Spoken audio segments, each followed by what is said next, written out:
as I said, this book demonstrates that we are not as different as we like to think that we are. So what I'm going to go over real brief right now is what the attributes are of the good black woman. Since she's not on television, we may not recognize her. Okay. Now, the good black woman has 7 attributes, and then I'm going to explain to you how to utilize those in your day-to-day life.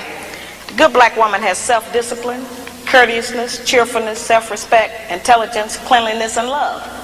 Now, we've heard that terminology. You know, it's like one of those where they tell you pull yourself up by your own bootstraps. What do that mean? You know, how can I make that functional in my day-to-day life to benefit me as a practice? It sounds like all theory. Where's the practicum? What do I do? The good black woman has self-discipline. That's self-control. Let me make that real for you, sisters. We can start with our mouth. The good black woman can control her mouth. She don't have to say everything that comes up. It's okay if he get the last word sometime. You know, she don't cuss in public.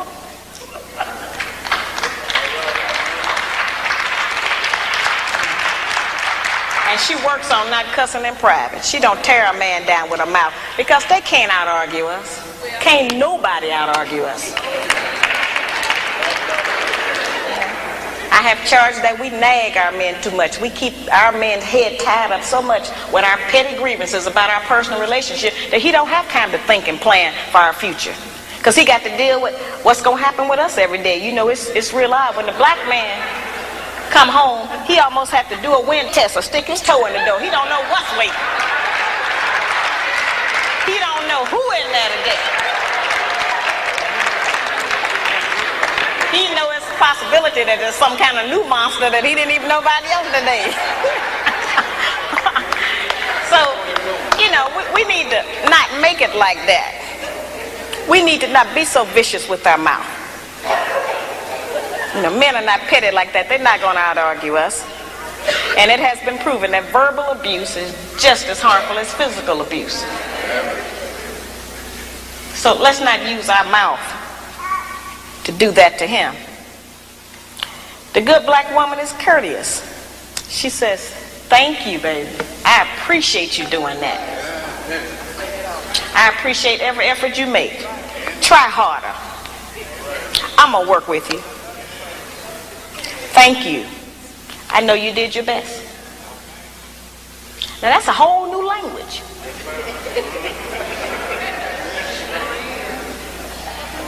But just to say that during the course of the day, every day, with the man that you're trying to be with or want to be with, will make our life easier.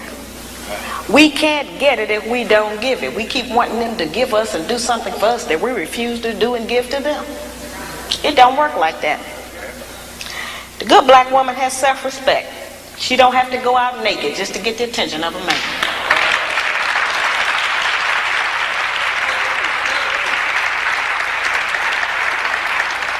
I have sisters all over the country, and they come up to me after the lectures, and they'll be talking to me, and they'll say, well, you know, all he think about is sex. All he think about is my body. I say, why don't you show him something else? And then here's the really good one. They'll come up and they'll have on a weave. They have on false eyelashes, another whole face, false fingernails, and all of that. And then they'll say, but I'm looking for a real man.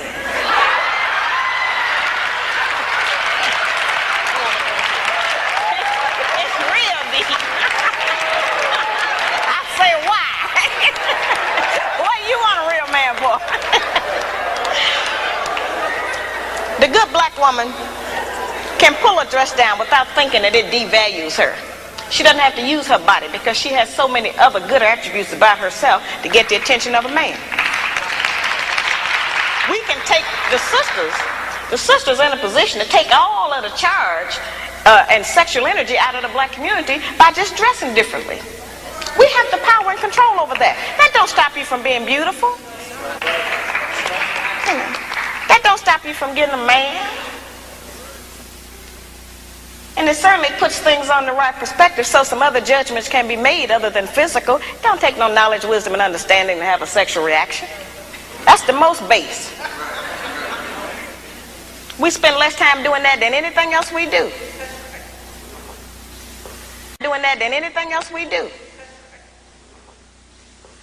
So, you know, that doesn't always have to be the forefront issue. We know we are capable of that. The good black woman has intelligence, meaning that she knows how to behave properly in the streets. She's not in the wrong place. Some of our women don't know what else to do other than go to the bar. They need some activities. Some of our women thinking that staying home on the weekend is some kind of sin.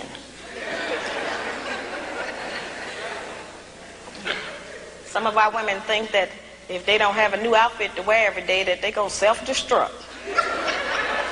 You know, we have a lot of just that kind of nonsense going. Every time we buy new outfits and clothes or whatever, all we're doing is sending money out of our community. We don't own no clothing stores. If the white man closed the shoe factory, we'd all be here barefooted tonight. We don't own no shoe factories. You know, very base things that we don't own, that we put our money into and demand we have to have them. A lot of times our men look at us and know that he ain't never going to be able to make enough money to give us all of the things we say we want. And don't no man want to be with no woman who he constantly got to deny her the things that she says she wants. That represents failure to him, to have to always, you know, not be able to provide us with what we ask for. One of the ways we can do that is to start being satisfied with less. You know, the good black woman is clean. Now that's a hard one. The good black woman try to keep the house clean. Good black woman is clean by her own body. You know, a lot of those things we kind of take for granted, but all of our people don't know about that. There are people who are angry with me because I even described the fact that some of us as sisters don't have the proper personal hygiene, as if that don't exist. We have too much falsehood and pretense going about our condition. Everybody that's dressed up ain't clean. You know, that's just the truth. We have to look at our condition in the light of truth. Stop reacting emotionally and pretending that just because we don't want to deal. One of the most difficult things that I deal with out here is trying to teach our people the difference between an actual fact and an opinion. Our people think that they can accept or reject truth based on how they feel about it. Your feelings don't change the truth.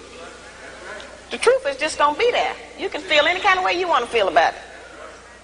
Those kind of emotions have kept us from growing. Because anything we don't like, we just reject that and say, well, I don't believe that. That don't mean that it's not the truth. It just makes you a disbeliever.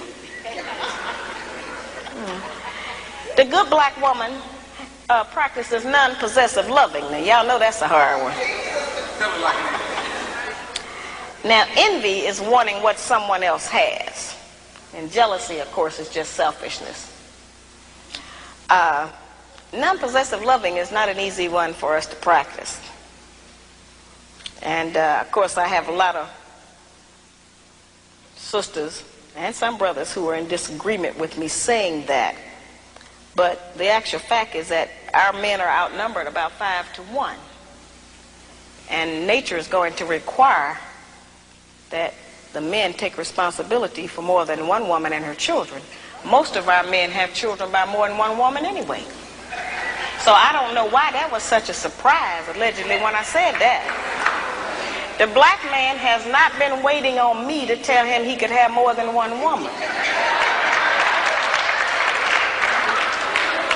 You know, I'm in agreement with the rest of y'all. I don't think he should do that, but I feel like you did. There are some things perhaps about the nature of our man that we have been given some definitions about that are not true. There are some things he can do that we call him a dog. We do not have the same capabilities as a man. I am not talking about fornication and adultery. That's something else. I'm talking about actual responsibility of fatherhood and husbandhood of another family. That's quite different from fornication and adultery. We don't have the same capabilities of them. That's right. A man can have 2 homes, 2 sets of in-laws. He can eat dinner at 2 houses, 2 sets of children, 2 garages, 2 separate sets of friends attached to that woman. He can have all of that. We can't do that. We can't cook dinner at 2 houses. We can't sleep with one man 4 nights a week and another one 3. Ain't no man gonna agree with that.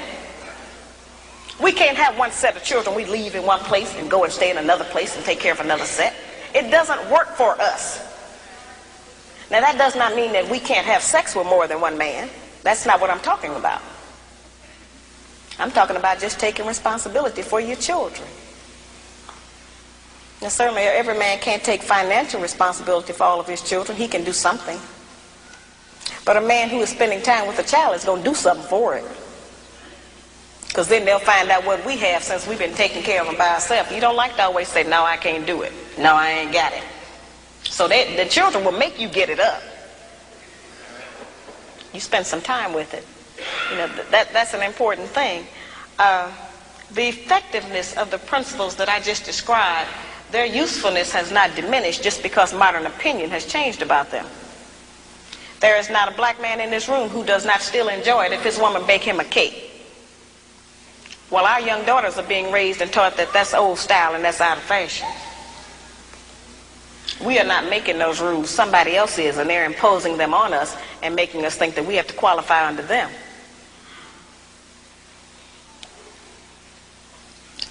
I tell the brothers, just like I tell the sisters, if you have a woman that you've been working with for months or years, and you can't get that woman to get in agreement with your program, then get rid of her and get another one. And I tell the sisters the same thing. If you're with a man you can't agree with, don't make his life miserable. Get with a man you can agree with. But we spend too much time living in hell with each other.